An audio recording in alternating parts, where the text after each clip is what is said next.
ഇന്ന് കുറച്ച് ഞണ്ട് കിട്ടി. ഇതിൻ്റെ ഒരു കാലിപ്പുറത്തുണ്ട് കേട്ടോ, പേടിക്കണ്ട. പിന്നെ ഈ സൈസ് ഞണ്ട് ഇതിനകത്ത് വന്നിട്ടുണ്ട്. അപ്പോൾ ഞാൻ ഇതുവരെ ഈ സൈസ് ഞണ്ട് കൂട്ടിയിട്ടില്ല. അപ്പോൾ പലരും പറഞ്ഞ് ഈ നല്ല ഞണ്ടാണ്, ഭയങ്കര ടേസ്റ്റാണെന്ന് പറഞ്ഞു. അങ്ങനെ ഈ കൂട്ടത്തിൽ 2-3 ഞണ്ട് കയറി പറ്റിയിട്ടുണ്ട്. ഇതാണ് കേട്ടോ, ഇതിന് 3 പേരാണ് കയറി പറ്റിയിട്ടുള്ളത്.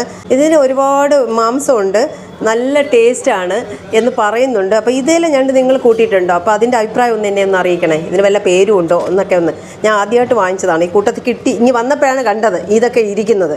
ഇതിനിപ്പോൾ ഞാൻ എന്താ ചെയ്യാൻ പോകുന്നതെന്ന് വെച്ച് കഴിഞ്ഞാൽ ഇതെല്ലാം ക്ലീൻ ചെയ്ത് കഷ്ണങ്ങളെല്ലാം ആക്കി ഒരു പാത്രത്തിനകത്ത് വെള്ളം നിറച്ച് ഇവരെ കൂടെ അതിനകത്തിട്ട് വെച്ച് കഴിഞ്ഞാൽ അതേ ടേസ്റ്റ് മാറാതെ കിട്ടും നമുക്ക്. പിന്നെ ഇന്ന് നമുക്ക് ഉണ്ടല്ലോ പാരമീൻ കറി ഉണ്ട്, നല്ല അടിപൊളി പാരമീൻ കറി കേട്ടോ. വേറൊരു കറി വേണ്ട ഇനി. നല്ല മഞ്ഞ പാരയാണ്, ഭയങ്കര മണമാണ് കേട്ടോ. ഞാൻ തന്നെ കൊതിയിടും, കാരണം അത്ര മണം ഇങ്ങനെ പോവാണ്. പിന്നെ തോരനൊക്കെ ഉണ്ട് കേട്ടോ, ചെറുപയർ തോരനൊക്കെ വെച്ചിട്ടുണ്ട്. അത്രയും മതി, ഇന്ന് അത് കൂട്ടി കഴിച്ചാൽ മതിയെന്ന് ഞാൻ പറഞ്ഞിട്ടുണ്ട്. അത് പോരെ, മതി, ഓക്കെ.